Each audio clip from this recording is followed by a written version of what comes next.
Like there was a lot of research done for the book, Lars, and I was just curious if you could have dinner with any HR or business leader, past or present. Who would it be and why? Oh, that's a tough one. I think that there's a couple. I think a business leader who I've long admired would be Richard Branson. I just love his non-conventional approach. And it's rooted in, a genuine love of life. Right. Like I think he is not afraid to take big risks. He's not afraid to bet on long shots.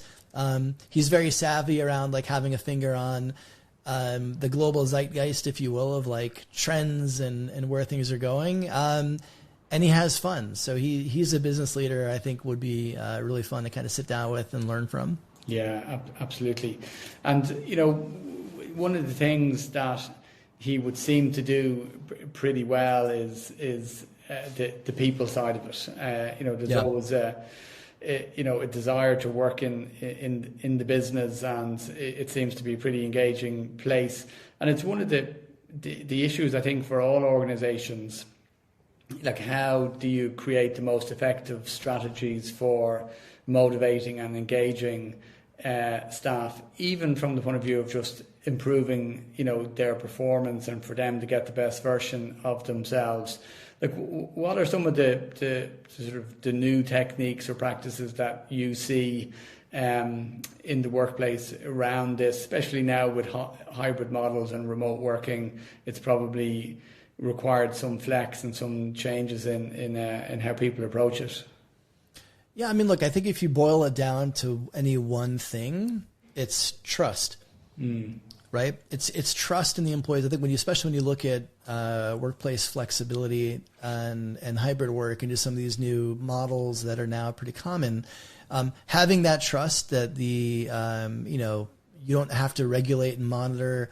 We're going through this massive shift from the industrial era constructs of work that, tightly dictated when and where and how you worked, to something new that is more flexible and it's more output oriented and, it affords employees to have more balance around the things that are important to them, which aren't going to be exclusively work. And so having the trust that the employees, obviously you'll have some deliverables, some goals, some things that they do, but how they achieve that, they have some flexibility to figure out how they'll do that. So I think when you look at high performance organizations, there is, an underlying foundation of trust between the organization and the employees that I think unlocks that.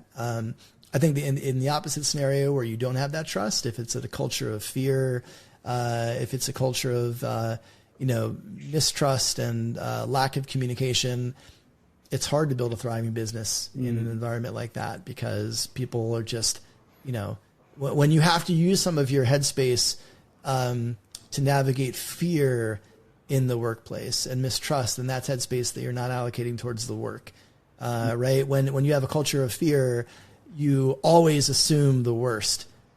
And the organizations and cultures of fear like that often aren't great at communicating. So in that communication and information vacuum, everybody's assuming the worst, and it can quickly become toxic and spin out of control. So I think trust is the currency of high performing businesses today.